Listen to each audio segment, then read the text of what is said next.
Hello everyone, good evening to all of you. This is Divya. आप सभी का स्वागत है हमारे इस सेशन में। और आज हम लोग डिस्कस करने वाले हैं साइंस के सुपर 30 क्वेश्चंस। बहुत बहुत ज़्यादा इम्पॉर्टेंट है एज यूजुअल। और इससे पहले आज की आपकी जो शिफ्ट हुई थी 15 अक्टूबर वाली जीके का पेपर 1 जो हुआ था फर्स्ट ग्रेड का, उसके सॉल्यूशन, साइंस के सॉल्यूशंस मैंने अपलोड कर दिए हैं इसी चैनल पर।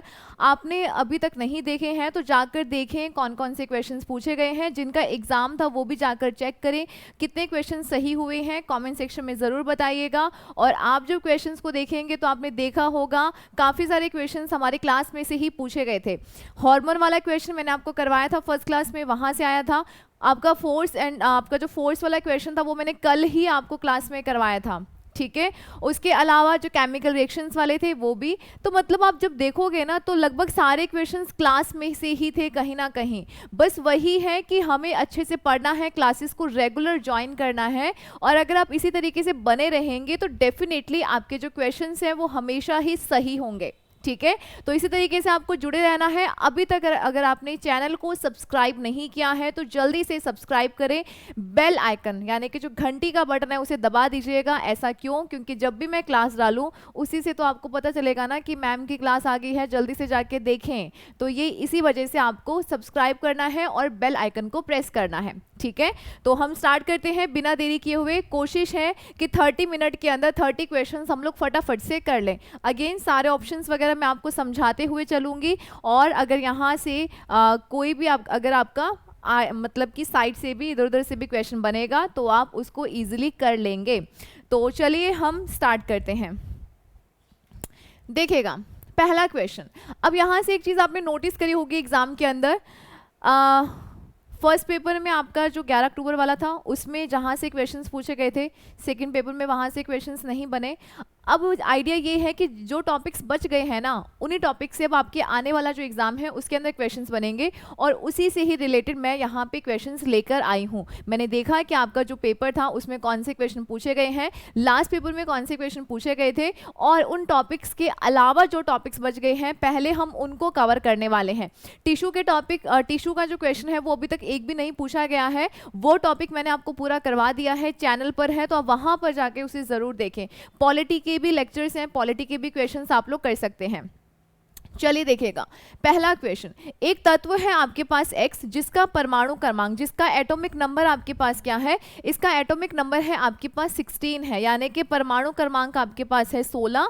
अगर ये दो इलेक्ट्रॉन को ग्रहण करके आयन बनाता है X, तो बताना है कि इसमें परमाणु क्रमांक क्या होगा। अब आपको यहाँ पे ध्यान रखना है कि किसी भी अगर हम बात करते हैं कि कोई भी आपके पास कोई भी एलिमेंट है उसका एटॉमिक नंबर बराबर कितना होता है, उसका परमाणु क्रमांक होगा। एटॉमिक नंबर की बात करेंगे बराबर होता है प्रोटॉन की संख्या।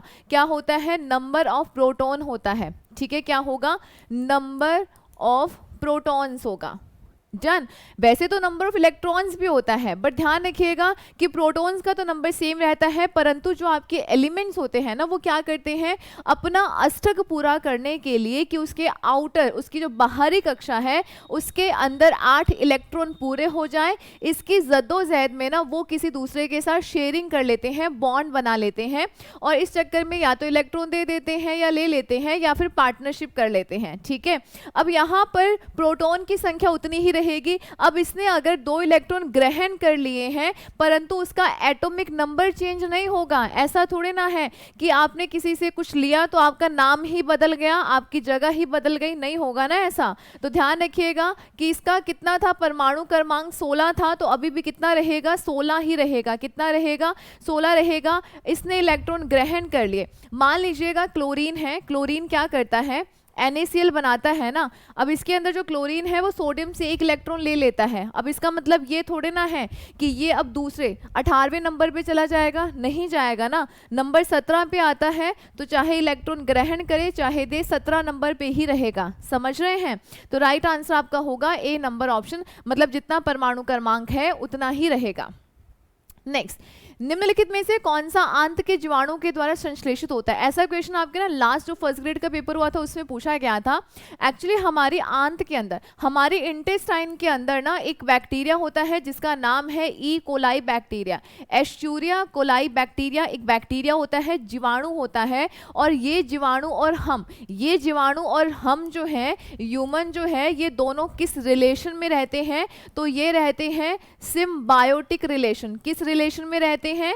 सिम्बायोटिक रिलेशन, यानी कि ये रहते हैं सहजीवी संबंध के रूप में। किस में रहते हैं? सहजीवी संबंध। मतलब क्या है? इसका मतलब है कि एक ऐसा संबंध जब भी दो जीव एक दूसरे को फायदा पहुंचाते हैं तो कहा जाता है, फायदा पहुंचाते हैं और साथ में रहते हैं तो कहा जाता है कि वो आपस में सहजीवी संबंध में रह रहे हैं, सिम्बायोटिक रिलेशन में रहते हैं। तो हमारी आंत के अंदर ये बैक्टीरिया है। वैसे तो बैक्टीरिया हार्मफुल भी होते हैं, पर ये बैक्टीरिया हमारे लिए फायदेमंद है। हमारे बॉडी के अंदर जो भी अपचित भोजन, जो भी अनडाइजेस्टेड फूड होता है, ये उसको स्टूल में बदल देगा, मल में बदल देगा, और यही उसका खाना भी है।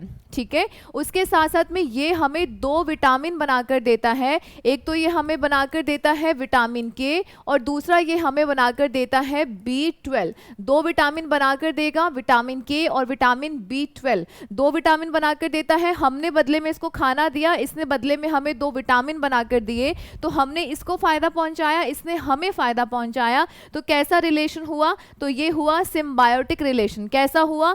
Symbiotic relation. और आपका सही आंसर जो है ये दोनों ही आपके सही हैं, विटामिन B12 और विटामिन के।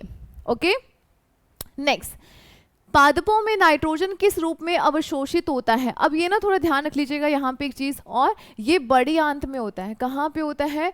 बड़ी आंत में, यानी कि लार्ज इंटेस्टाइन में होता है। और कौन से वाले भाग में होता है? इसका एक भाग होता है कॉलोन, उस वाले भाग में ये उपस्थित होता है।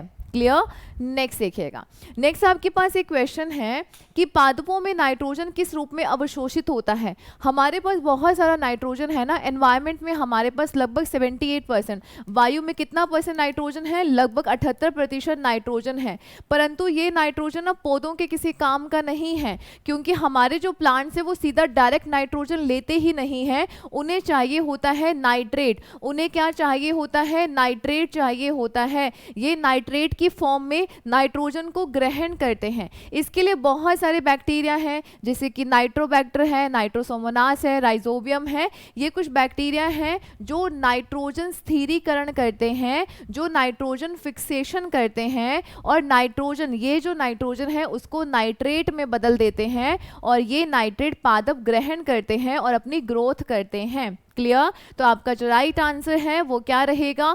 4th नंबर ऑप्शन आपका सही हो जाएगा। नेक्स्ट, प्रयोगशाला में निर्मित प्रथम कार्बनिक यौगिक कौन सा था? जब हमने लैब बनाई तो लैब में हमने कौन सा एक ऐसा कंपाउंड बनाया था जो आर्टिफिशियल था और कैसा था? कार्बनिक कंपाउंड था।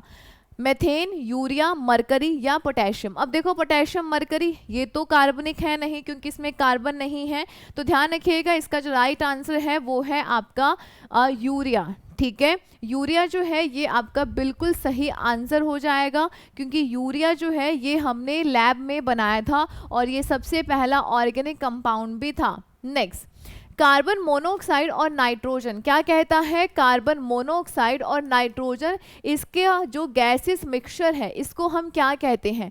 क्या हम इसे कोल गैस कहते हैं? क्या हम इसे जल गैस कहते हैं? प्रोड्यूसर गैस कहते हैं? या प्राकृतिक गैस कहते हैं? तो ध्यान रखिएगा, इसे हम कहते हैं प्रोड्यूसर गैस। इसका जो इस्तेमाल है ये एक ईंधन के रूप में किया जाता है। बड़ी बड़ी जो भट्टियां हैं उनको चलाने में इसका इस्तेमाल किया जाता है। क्लियर? अब यहाँ से ना कुछ बातें आपको और ध्यान रखनी है, बहुत बहुत ज़्यादा इंपॉर्टेंट है। जो सेशन को लाइक नहीं करते हैं ना, प्लीज़ आप लाइक करें, शेयर करें अपने उन दोस्तों के साथ जिनका एग्ज़ाम होने वाला है। और आपको मैंने एक शॉर्ट मुझे आपसे कुछ पूछना भी था कि आप में से जो भी CET या रीट मेंस दे रहे हैं तो आपको क्या लेक्चर्स कैसे चाहिए? रिकॉर्डेड चाहिए, लाइव चाहिए? इसके लिए मैं पोल क्रिएट करूँगी, तो आप मुझे वहाँ पर बताइएगा। चैनल को सब्सक्राइब कर लें, बहुत बहुत फ़ायदेमंद साबित होगा अगर आप इस चैनल के साथ जुड़ते हैं। डेफिनेटली आपका सिलेक्शन होगा, आपको जॉब मिलेगी, क्योंकि यहाँ पर आपको क्वालिटी कंटेंट दिया जाएगा। ओके ये मेरी गारंटी है, ये मेरा आपसे वादा है। चलिए अब यहाँ पे ना थोड़ी सी बात कर लेते हैं, जैसे कि कोल गैस। कोल गैस की हम जब बात करते हैं तो आपको यहाँ पर ध्यान रखना है कि इसके अंदर आपको कार्बन मोनोऑक्साइड मिलेगा, हाइड्रोजन मिलता है और मीथेन भी आपको देखने को मिलता है। और जल गैस की बात करते हैं तो आपको कार्बन मोनोऑक्साइड और हाइड्रोजन देखने को मिलेगा। प्राकृतिक गैस तो आप जानते ही हैं, CH4 जो है ये आपकी प्राकृतिक गैस हम इसको कहते हैं। तो ये सारी बातें आप यहाँ पर ध्यान रख लीजिएगा, यहाँ से आपके एग्जाम में क्वेश्चन पूछे जाते हैं। नेक्स्ट, बस के अचानक चलने पर उसमें बैठे यात्री पीछे की तरफ क्यों गिर पड़ता है? आप बैठे हैं, बस अचानक से चलेगी तो आपको ऐसे पीछे की तरफ झटका लगता है, ऐसा क्यों? क्योंकि वहां ध्यान रखिएगा जब बस रुकी हुई है, क्योंकि अचानक से चलेगी, उससे पहले क्या था, बस रुकी हुई थी। तो जब बस रुकी हुई थी ना तो आप भी उसके साथ रुके हुए थे, तो क्या होता है आपका जो धड़ है और आपकी जो पाँव है, पाँव बस के चलते ही मोशन में आ जाएंगे, परंतु आपका जो ऊपर वाला हिस्सा है वो वहीं रहने की कोशिश करेगा, तो वो पीछे की तरफ रहेगा, इसी वजह से आपको झटका लगता है। क्लियर? तो ध्यान रखिएगा यहाँ पर कि वहां पर कौन सा इनर्शिया होता है, तो वहां पर रहेगा विराम का जड़त्व या इनर्शिया ऑफ रेस्ट, क्योंकि इनर्शिया या जड़त्व विरोध करता है, वो कहता है कि आप जैसे हो ना वैसे ही रहो, बदलो मत, अगर आप बदलोगे तो मैं बदलने नहीं दूंगा। ठीक है, तो ये कौन कहता है? इनर्शिया कहता है। चलिए नेक्स्ट देखिए, जस्ट ए मिनट, मैं थोड़ा पानी पी लूं।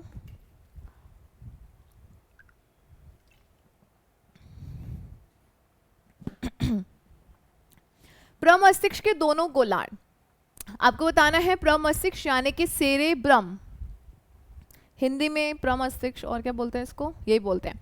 सेरेब्रम के दोनों गोलार्ध जो है वो किससे जुड़े होते हैं? आपके पास ऑप्शंस हैं। आपका जो ब्रेन है ना, इसके दो पार्ट होते हैं और ये कुछ इस प्रकार से जुड़े होते हैं। अखरोट देखा है ना, बीच में से कैसे जुड़ा होता है, दो पार्ट होते हैं, इसको तोड़ोगे तो ऐसे अलग हो जाएगा। तो ये जो बीच वाला पार्ट होता है ये किससे जुड़ा होता है, ये आपको बताना है, और इसका जो राइट आंसर है वो रहेगा कॉर्पस कॉलेसम के द्वारा। सी नंबर ऑप्शन जो है ये आपका बिल्कुल सही हो जाएगा, कॉर्पस कॉलेसम के द्वारा ये जुड़े होते हैं। और ध्यान रखिएगा आपका जो राइट वाला ब्रेन है वो लेफ्ट वाले हिस्से को कंट्रोल करेगा, और लेफ्ट वाला जो ब्रेन है वो आपके राइट वाले हिस्से को कंट्रोल करता है। नेक्स्ट, मस्तिष्क के किस भाग में भूख लगने और भोजन से तृप्ति की अनुभूति का केंद्र स्थित होता है? यह आपके कंट्रोल और कोऑर्डिनेशन का टॉपिक है, जिसमें हम ब्रेन वाले कुछ क्वेश्चंस कर रहे हैं। तो ध्यान रखिएगा, आपको भूख लगना, प्यास लगना, कब आपकी भूख मिट गई है, कब आपकी प्यास शांत हो गई है, आपका किसी के प्रति जेलसी, प्यार, आपकी सेक्स डिजायर, ये सारी जो चीजें हैं, इमोशंस, भावना, जेलसी, ये सब कौन कंट्रोल करता है? हाइपोथैलेमस कंट्रोल करता है। कौन कंट्रोल करता है? हाइपोथैलेमस कंट्रोल करता है। इसे हम बॉडी का थर्मोस्टेट भी कहते हैं, इसे हम बॉडी का थर्मोस्टेट भी कहते हैं। ये आपका ताप, थर्मोस्टेट, ताप, इसको ना हिंदी में क्या कहते हैं, इसका मतलब ना ये है कि आपके बॉडी का टेम्परेचर मेंटेन करके चलता है। मैं आपको बता दूंगी नेक्स्ट क्लास में, ठीक है। ताप स्थायी, चलिए, जैसे कि ना आपकी बॉडी का अगर टेम्परेचर बढ़ेगा तो ये कम कर देगा, कम होगा तो बढ़ा देगा, जैसे एक बैलेंस करके रखना। जैसे होता है ना गीजर, हम पानी गर्म करने के लिए छोड़ते हैं, तो जैसे ही उस टेम्परेचर तक पहुंचता है तो वो ऑटो कट हो जाता है। तो ऐसे ही ना हमारे बॉडी का थर्मोस्टेट क्या है? हाइपोथैलेमस है, जो आपके बॉडी का टेम्परेचर कंट्रोल करता है। उसके अलावा मेडुला जो है, ये आपके बॉडी में होने वाले जितने भी बायोलॉजिकल, जितने भी जैविक क्रियाएं हैं, जितने भी बायोलॉजिकल आपके रिएक्शंस होते हैं, जैविक क्रियाएं होती हैं जिनके ऊपर आपका कोई कंट्रोल नहीं है, सांस लेना, हृदय का चलना, उसके अलावा आपके पाचन होना, रेस्पिरेशन होना, मतलब पाचन होना, श्वसन होना, हृदय का चलना, खून का सर्कुलेट होना, ये सारे कुछ ऐसे फंक्शंस होते हैं जिनके ऊपर आपका कोई कंट्रोल नहीं है। आप चाहो चाहे नहीं चाहो ये तो होगा ही होगा। कौन कंट्रोल करता है? मेडुला करता है, मेडुला ऑब्लोंगाटा करता है, जो आपके ब्रेन के यहाँ पे इस तरफ होता है, ठीक है। सेरेब्रम जो है ये आपकी बुद्धिमत्ता का केंद्र होता है, विजडम पावर का केंद्र होता है। अनुमस्तिष्क जो है ये आपके पश्च मस्तिष्क यानी कि हाइंड ब्रेन का हिस्सा होता है, जो आपकी बॉडी का बैलेंस बनाकर चलता है, आपकी बॉडी को एक कंट्रोल में रखता है और कहाँ पर कितना बोलना है ये सारी चीजें डिसाइड करता है। ठीक है।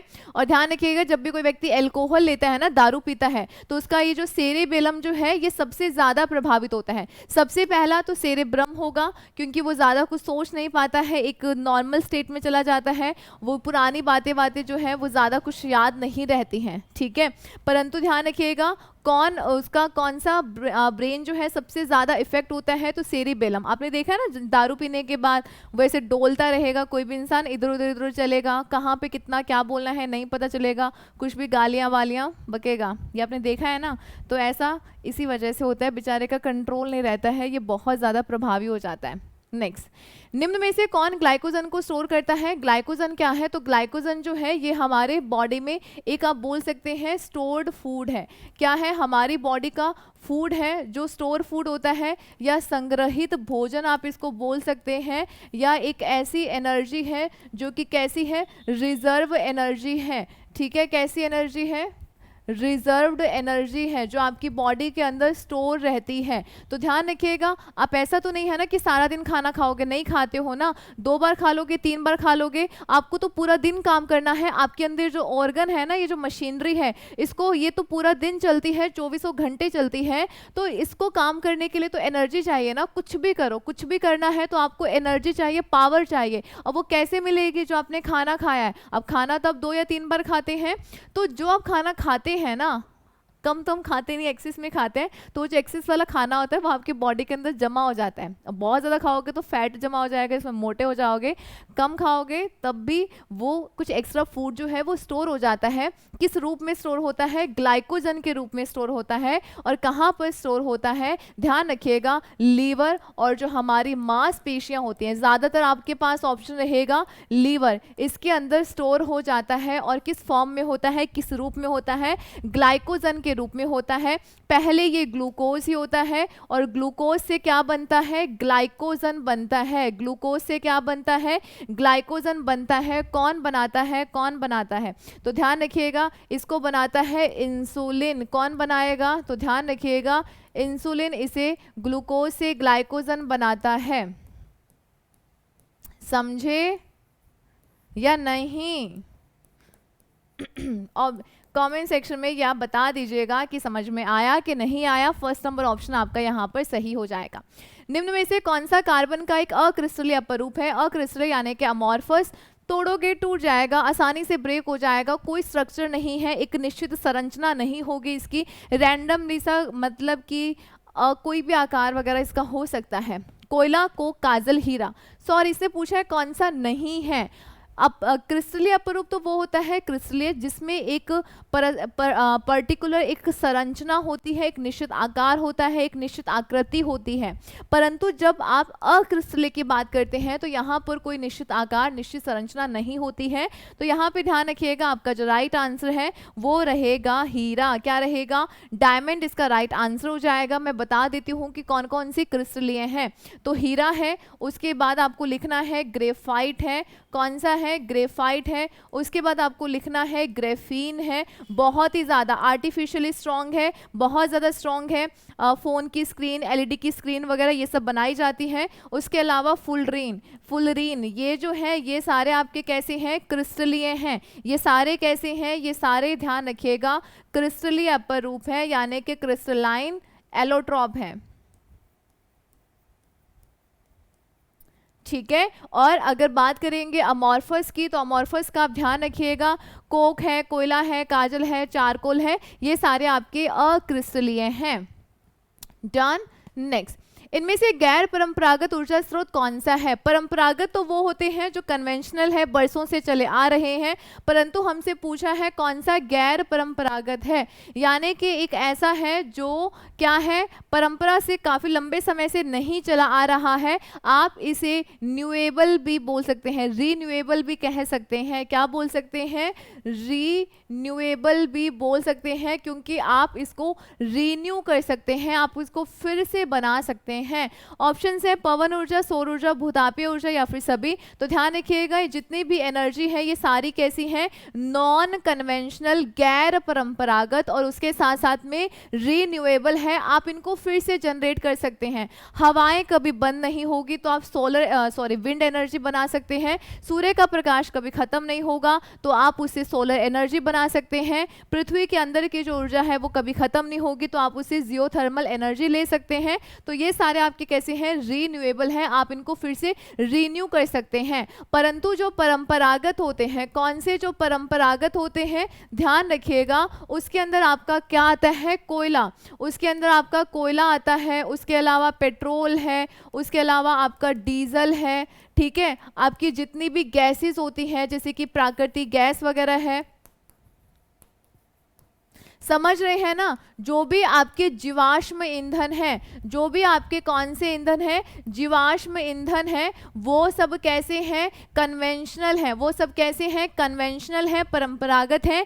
एक समय के बाद जब आप इनको बहुत ज़्यादा इस्तेमाल कर लेंगे तो ये ख़त्म हो जाएंगे। तब ये ख़त्म हो जाएंगे फिर आपके पास देला बचेगा, कुछ नहीं बचेगा, ठीक है। इसलिए बोला जाता है कि आप इनका इस तरीके से इस्तेमाल करें कि आने वाली जो पीढ़ी है ना, आपके जो बाल बच्चे होंगे बेचारे, उनको भी काम आए। और इसको हम बोलते हैं सस्टेनेबल डेवलपमेंट, कि आप अपने जो भी आपके पास संसाधन है, आप अपने उन संसाधनों का इस्तेमाल भविष्य की पीढ़ी की आवश्यकताओं को ध्यान में रखते हुए करें। उसे हम कहते हैं सतत विकास, टिकाऊ विकास, या हम कहते हैं सस्टेनेबल डेवलपमेंट। समझ आया?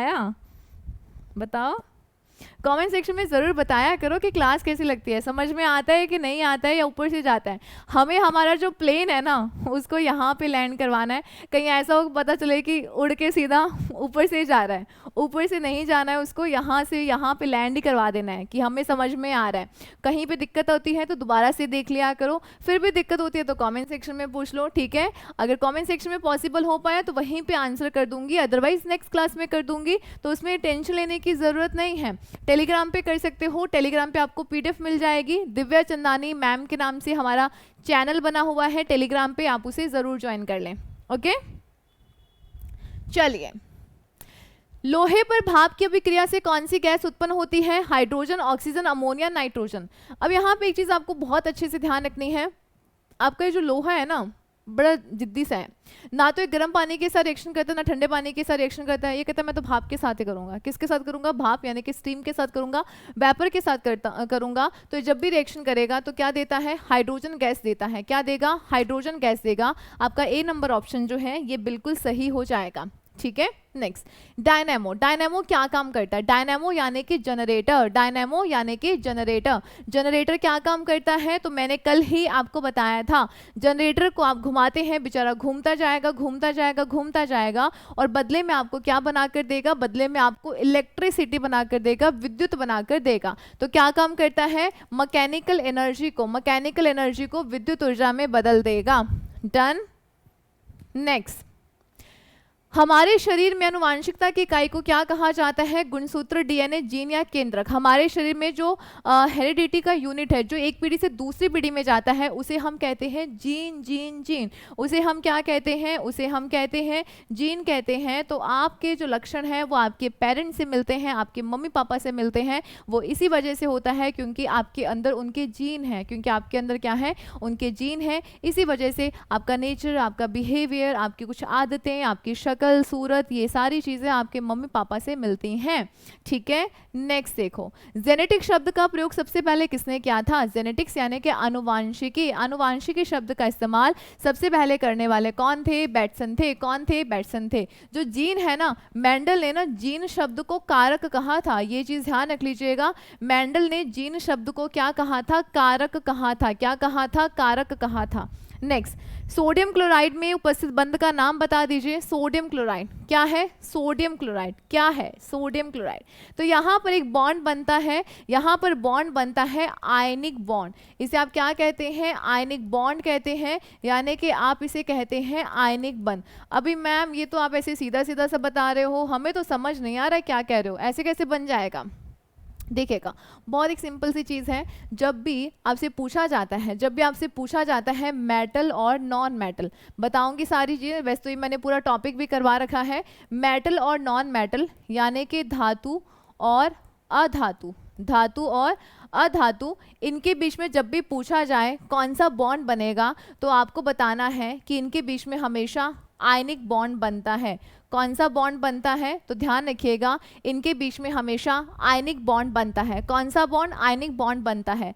क्योंकि जो मेटल्स होती है ना, उनके पास काफ़ी सारे इलेक्ट्रॉन्स होते हैं, तो वो अपना इलेक्ट्रॉन डोनेट करती हैं। और जो नॉन मेटल्स होती है ना, उनको हमेशा इलेक्ट्रॉन की ज़रूरत होगी, तो उनको इलेक्ट्रॉन चाहिएगा। तो आयनिक बॉन्ड कब बनता है, आयनिक बंध कब बनता है, जब इलेक्ट्रॉन का ट्रांसफर होता है, जब इलेक्ट्रॉन का स्थानांतरण होता है। या तो इलेक्ट्रॉन दिए जाएंगे या ग्रहण किए जाएंगे। तो जब भी दो ये सिचुएशंस होती हैं, उस कंडीशन में आपके पास जो बंध बनेगा वो कैसा बनता है, आयनिक बंध बनता है। क्योंकि यहाँ पे आयंस बन जाते हैं जब भी इलेक्ट्रॉन देते हैं और ग्रहण करते हैं।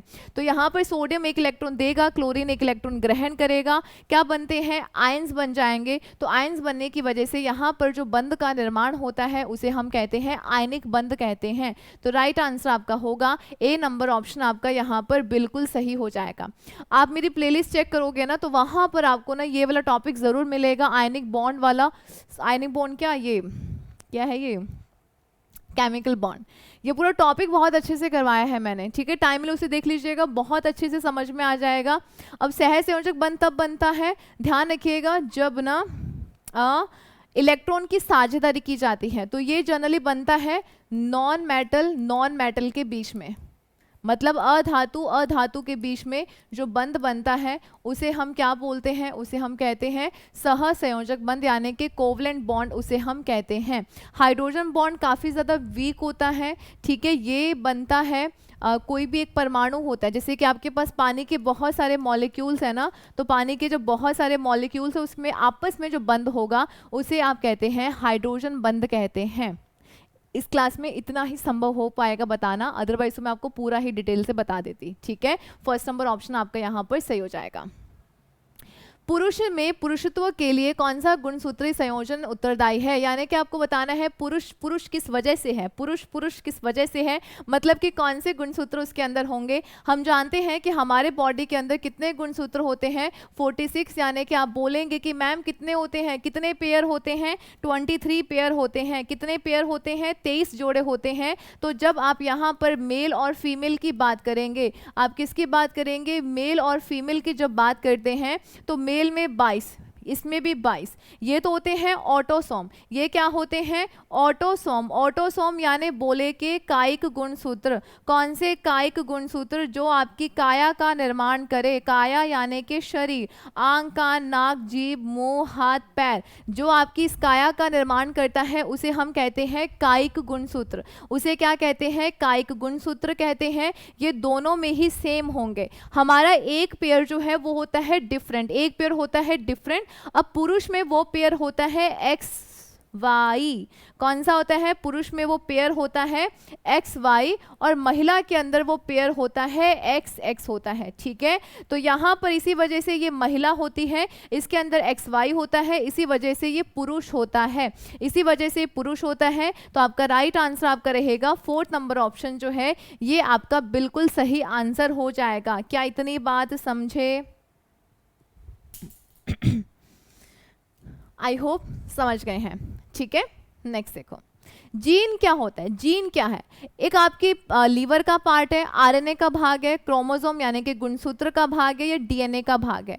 तो आपको यहाँ पे ध्यान रखना है, जीन क्या है, डीएनए का भाग है। जीन क्या है, आपके डीएनए का भाग है। किसका भाग है, डीएनए का भाग है। आपके जो क्रोमोसोम्स है ना,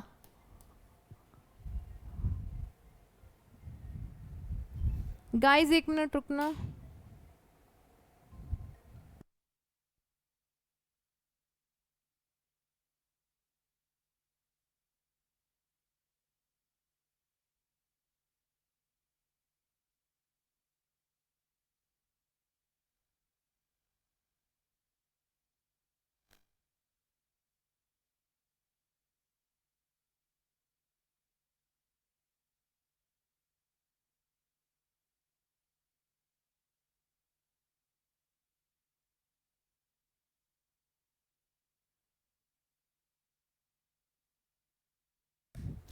yes yes yes, sorry guys, एक अर्जेंट कॉल था, मुझे उठाना पड़ा। देखिएगा, तो यहाँ पे ना गुणसूत्र, आपके जो गुणसूत्र है ना वो किसका भाग है, गुणसूत्र किसका भाग है, तो आपको यहाँ ध्यान रखना है गुणसूत्र जो बने होते हैं वो डीएनए किससे बने होते हैं, डीएनए प्लस हिस्टोन प्रोटीन किससे बने होते हैं, डीएनए प्लस हिस्टोन प्रोटीन, इन दोनों से मिलकर ही गुणसूत्र का निर्माण होता है। और जो आपका जीन है ना वो डीएनए का ही भाग है। आपके जो गुणसूत्र होते हैं इसी के ऊपर ही क्या होते हैं, जीन होते हैं, इसी के ऊपर ही क्या होते हैं, जीन होते हैं, जो एक पीढ़ी से दूसरी पीढ़ी में जाते हैं, यानी कि माँ बाप से बच्चों में जाते हैं। ठीक है, तो 4th नंबर ऑप्शन आपका सही हो जाएगा। नेक्स्ट, जब बल वस्तु की दिशा में काम करता है तो किया गया कार्य कितना होता है, जब बल, आज एक क्वेश्चन करवाया है ना, जब बल वस्तु की दिशा में, आपके पास ये वस्तु थी, इसके ऊपर बल लगाया और ये विस्थापन गति भी इसी तरफ कर रहा है, तो इस समय पे जो किया गया काम होता है, एंगल कितना बनेगा, 0 डिग्री का, और कॉस 0 की वैल्यू होती है 1। इसी वजह से यहाँ पर जो काम होगा वो कैसा होगा, पॉजिटिव होगा। काम कैसा होगा, यहाँ पर पॉजिटिव होगा। ठीक है, नेक्स्ट, यदि किसी रासायनिक अभिक्रिया में ऑक्सीजन के अनुपात का बढ़ना क्या कहलाता है, कोई भी अभिक्रिया जिसमें ऑक्सीजन बढ़ती है तो उसको हम कहते हैं ऑक्सीडेशन कहते हैं, उसे आप कहते हैं उपचयन अभिक्रिया। और इसके अंदर अगर हाइड्रोजन का बढ़ना क्या कहलाता है, रिडक्शन कहलाता है। हाइड्रोजन का बढ़ना क्या कहलाता है, हाइड्रोजन का बढ़ना कहलाता है रिडक्शन। उसके अलावा अगर कोई भी मेटल्स भी जुड़ती हैं तो उसे भी क्या कहते हैं, रिडक्शन कहते हैं। अगर ऑक्सीजन हट रही है उसे भी हम रिडक्शन कहते हैं। यहाँ पर ऑक्सीजन का जुड़ना क्या कहलाएगा, ऑक्सीडेशन कहलाएगा। उसके अलावा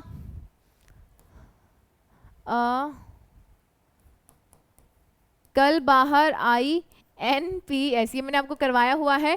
अगर ये कुछ नॉन मेटल्स जुड़ती हैं तब भी क्या होगा, ऑक्सीडेशन होगा। उसके अलावा अगर हाइड्रोजन हट रही है तो भी क्या होगा, तो भी आपका ऑक्सीडेशन ही होगा। तो ये कुछ बातें ध्यान रखिएगा। ठीक है, ये मैंने सारा कुछ करवाया हुआ है, बट अभी एक क्लास में इतना ज़्यादा पॉसिबल नहीं है, अदरवाइज वीडियो बहुत ज़्यादा बड़ा हो जाएगा। अगर ये बातें भी आप ध्यान रखोगे ना तब भी आपका काम चल जाएगा।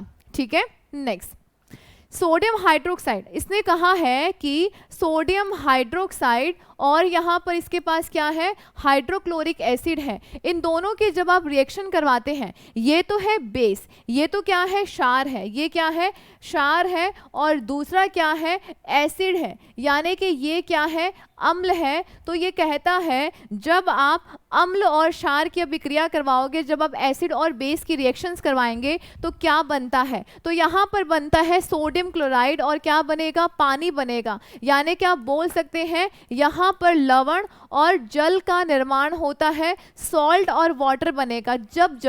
जब एसिड और बेस की रिएक्शन होगी तो एसिड और बेस की जब रिएक्शन होगी तो सॉल्ट और पानी ही बनेगा, लवण और जल का निर्माण होता है। इस रिएक्शन को हम कहते हैं उदासीनीकरण अभिक्रिया कहते हैं। आपके पेट में एसिडिटी होती है ना, तो जब आपके पेट में बहुत ज़्यादा एसिडिटी होती है तो आप कुछ ऐसी चीज़ लेते हैं जो बेस की तरह काम करे, तो फिर आप क्या लेते हैं, इनो लेते हैं।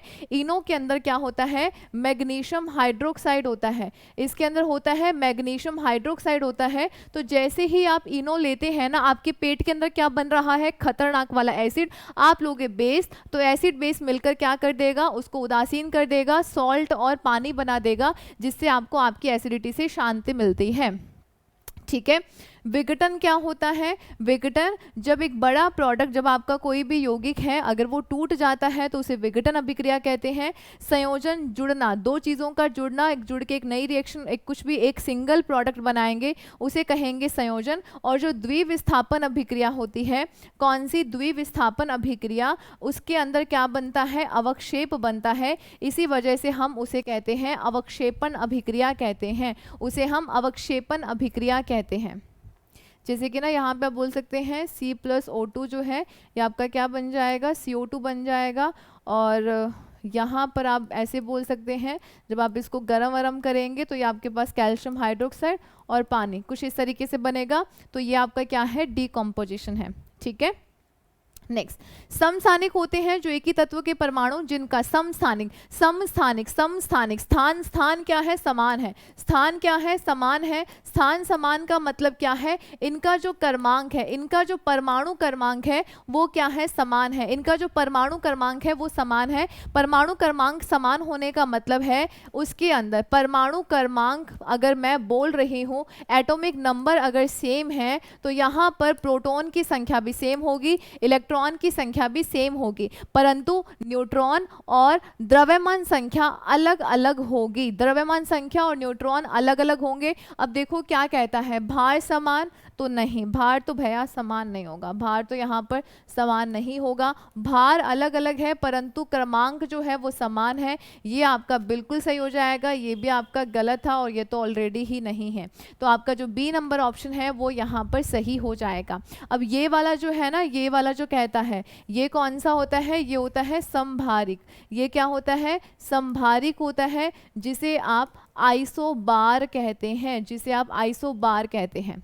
ठीक है, अब तो आपको दिक्कत नहीं हो रही ना। बहुत सारे बच्चे थे कहते थे कि ना मैम हिंदी में करवा दो, इंग्लिश वाले बच्चे समझ आते, हिंदी वाले समझते नहीं हैं। अरे भाई मैं खुद भी हिंदी मीडियम से ही हूँ और यहाँ पे ना मतलब हम जो भी डिस्कस करते हैं, अब साइंस है ही ऐसा कि वहाँ पे आपको इंग्लिश और हिंदी, इंग्लिश की जो टर्म्स है वो ज़्यादा इस्तेमाल में लेनी होती है, हिंदी में तो भैया समझ ही नहीं पाओगे। अब बायोलॉजी होती ना तो वहाँ पे हमारा दिमाग ही ख़राब हो जाता, हिंदी में समझ ही नहीं पाओगे कि वो कहना क्या चाह रहा है, उस शब्द का मतलब क्या है, तो इंग्लिश में आप आसानी से समझ आते हैं, इसी वजह से हम उसका इस्तेमाल ज़्यादा करते हैं। बट कोई बात नहीं, आपके पास दोनों ही शब्द रहेंगे, हिंदी है या इंग्लिश है, हम दोनों ही तरीके से चलेंगे, बस आपको कोई दिक्कत नहीं होनी चाहिए। आपको अच्छा लग रहा है सेशन तो लाइक शेयर करें और इसे अपने दोस्तों के साथ तो शेयर करना ही है, सब्सक्राइब कर लीजिएगा। आप में से बहुत सारे बच्चे हैं जिन्होंने अभी तक सब्सक्राइब नहीं किया है, और सेशन को ना पूरा देखा करो। अब पूरा देखोगे तभी तो बेनिफिट होगा ना, आधा अधूरा देखोगे, आपने सुना है ना आधा ज्ञान हमेशा खतरनाक होता है, तो हमेशा आप पूरी चीजें देखो, ऐसे नहीं कि थोड़ा बहुत देख लिया, क्या पता क्वेश्चन लास्ट में से कहीं पूछ ले, तब तो आपका नुकसान हो जाएगा ना। अगर अब देखो कल वाला जो वीडियो था वो कोई आधे घंटे का था, अगर आधे घंटे में से आपके 1 से 2 क्वेश्चन बन जाते हैं तो बल्ले बल्ले है ना, बहुत अच्छा है अगर आधे घंटे में आपके 1 से 2 क्वेश्चन हो रहे हैं। ठीक है, नेक्स्ट देखो, किसी परमाणु की प्रथम कक्षा में कितने इलेक्ट्रॉन रह सकते हैं, तो ध्यान रखिएगा पहली कक्षा में कितने होते हैं, 2n²। इवन किसी भी कक्षा की बात करेंगे तो 2n² होता है, कितना होता है, 2n² होता है। n बराबर क्या होता है, नंबर ऑफ ऑर्बिट, कक्षा की संख्या होता है, पहली कक्षा है 1 से गुना करेंगे तो कितना आएगा, 2। पहली कक्षा में कितने इलेक्ट्रॉन होते हैं, 2। अब पूछा जाए कि कक्षा में इलेक्ट्रॉन फिल करने का तरीका क्या होता है, 2n², 2n² से इलेक्ट्रॉन भरे जाते हैं। अब दूसरी कक्षा में पूछता, अगर n बराबर 2 होता तो आप कैसे करते, 2 गुना 2 का हम स्क्वायर करते, 2 गुना 4 बराबर कितना होता, 8 होता। ऐसे ही n बराबर 3 आपसे पूछता कि तीसरी कक्षा में कितने मैक्सिमम इलेक्ट्रॉन हो सकते हैं, तो आप यहाँ पर क्या करते, 2 गुना 3 का स्क्वायर करते, 3 का स्क्वायर होता है 9, 9 दुना कितना होगा, 18 होगा। समझे, समझे ना, समझे तो थम्स अप ठोक दीजिएगा। यहाँ पे देखो गति के किस नियम को गैलीलियो का नियम या जड़त्व का नियम कहा जाता है, तो ये हमने बहुत बार पढ़ लिया है। पहला नियम जो है, और ये साथ में ध्यान रखिएगा, ये बल की परिभाषा देता है, किसके बारे में बताता है, फोर्स की डेफिनेशन को बताता है कि फोर्स क्या है। जब तक किसी वस्तु को, जब तक विराम में है तो विराम में रहेगी, और जब तक वो गति में है तो गति में रहेगी, जब तक कि कोई उस पर बाह्य बल आकर बाह्य बल नहीं लगाया जाए। ठीक है, तो इनर्शिया भी तो वही कहता है ना, जब तक आप नहीं छेड़ोगे ना, जब तक आप कुछ नहीं करोगे, वो वस्तु वैसी की वैसी ही रहेगी। और ये इनर्शिया जो है ना, इसको बताने वाले थे गैलीलियो, इसी वजह से हम इसे गति का पहला नियम, इसे हम जड़त्व का नियम भी कहते हैं, और जड़त्व को बताने वाले कौन थे, गैलीलियो, इसी वजह से हम पहले नियम को गैलीलियो का नियम भी कह देते हैं। पर दिया किसने था, न्यूटन ने ही दिया था। फर्स्ट नंबर ऑप्शन आपका यहाँ पर सही हो जाएगा। सेकेंड नियम जो है, ये बल का परिमाण बताता है, कितना बल लगाया जाएगा, 5 न्यूटन, 10 न्यूटन, इस तरीके से बताता है। तीसरा नियम जो है, ये बल की दिशा बताता है, किस दिशा में आप बल लगा रहे हैं। ऐसा तो नहीं है ना कि बल हवा में लगाओगे, या तो इधर लगाओगे या इधर लगाओगे, एक कोई ना कोई तो डायरेक्शन होगी, या आगे लगाओगे पीछे लगाओगे। हवा में तो लगाने से रहे, और हवा में लगाने से बल कुछ काम भी नहीं करेगा। मतलब कैसे, किसी न किसी चीज पे तो हमें लगाना पड़ेगा ना बल। देखो पृथक्करण के नियम का अन्य नाम क्या है? पृथक्करण का नियम, पृथक्करण का मतलब है लॉ ऑफ सेग्रीगेशन भी होता है, सेपरेशन। इसका अनदर नियम है युग्मकों की शुद्धता का नियम। ये कहता है कि जब भी आप यहाँ पर जब भी आप क्रॉस करवाते हैं ना, तो जो दूसरी पीढ़ी है, दूसरी पीढ़ी में दोनों लक्षण अलग अलग हो जाते हैं, क्योंकि पहली पीढ़ी में हमेशा जो डोमिनेंट होता है, जो प्रभावी लक्षण होता है, वही दिख कर आता है। हमने करवाया था ना बड़े को, हमने जब इससे करवाया था तो इसमें हमारे पास क्या बन रहा था, आप इसको इससे करवाएंगे, फिर आप इसको इससे करवाएंगे। अब यहाँ पर तो आपको सारे जितने भी पौधे हैं वो सारे लंबे ही मिल रहे थे, ठीक है। ये तो थी आपकी पहली पीढ़ी। और दूसरी पीढ़ी में क्या होता है, आप इन दोनों को जब करवाते हैं, आप जब इन दोनों को करवाएंगे तो आप देखेंगे आपके पास ये आ रहा है, फिर आपके पास ये आता है, फिर आपके पास ये, और फिर आपके पास आएगा ये।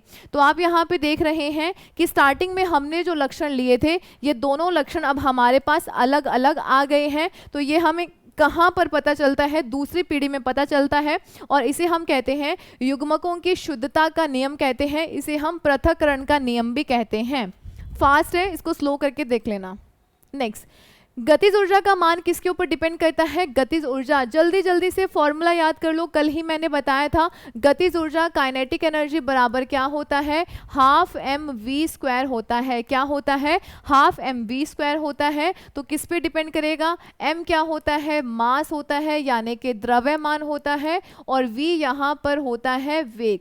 वी क्या होता है? वी बराबर होता है वेग होता है, या फिर आप इसे कहते हैं ये होता है वेलोसिटी। तो ध्यान रखिएगा किसके ऊपर डिपेंड करेगा, तो ये वस्तु के द्रव्यमान और वेग दोनों के ऊपर डिपेंड करता है। सी नंबर ऑप्शन आपका बिल्कुल सही हो जाएगा।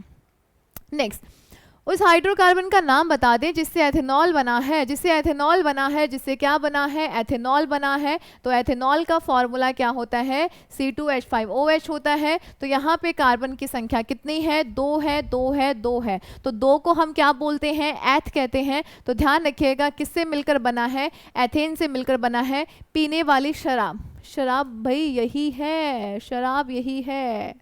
कौन सी है? यही वाली है। और अगर आप CH3OH की बात करोगे ना, तो ये क्या है? ये है आपका मैथेनॉल। ये जहरीली शराब है। ये कौन सी शराब है? जहरीली शराब है। अगर ये पिला दी तो आदमी गया काम से, ठीक है। नेक्स्ट, न्यूटन की गति के तीसरे नियम के अनुसार क्रिया तथा प्रतिक्रिया के संबंध बल कैसे लगता है? हमेशा एक ही वस्तु पर लगे होने चाहिए? नहीं, भिन्न भिन्न वस्तुओं पर लगे हो सकते हैं। हमेशा भिन्न भिन्न वस्तुओं पर लगे होने चाहिए। बल का परिमाण बराबर होना जरूरी है, किंतु उनकी दिशा समान होनी चाहिए नहीं।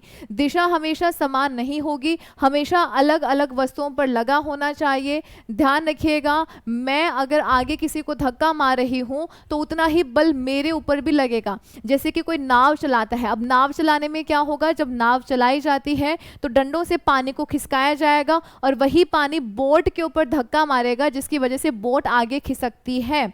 तो क्या हुआ? चप्पू से हमने पानी को साइड किया, पानी ने नाव के ऊपर फोर्स लगाया। तो हमेशा अलग अलग वस्तु, चप्पू से पानी पर, पानी ने बोट पर लगाया, अलग अलग वस्तुओं पर बल लगा, और डायरेक्शन भी अलग अलग होती है, दिशा भी अलग अलग होती है। सी नंबर ऑप्शन आपका यहाँ पर बिल्कुल सही है।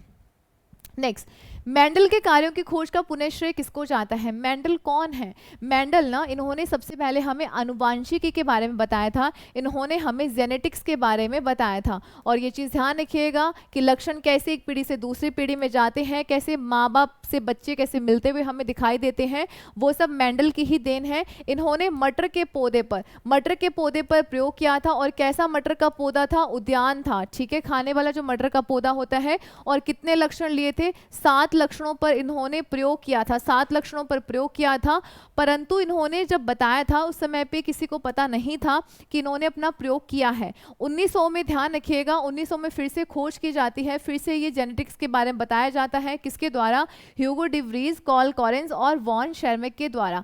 बट जब ये जाते हैं तो इन्हें कहा जाता है कि आप जब दिखा रहे हैं ये तो हमारे पास पहले ही पब्लिश हो चुके हैं। तो ध्यान रखिएगा, तो मेंडल के कार्यों की पुनर्खोज का श्रेय किसको जाता है? Hugo de Vries, Carl Correns और वॉन शेरमेक को जाता है, ठीक है।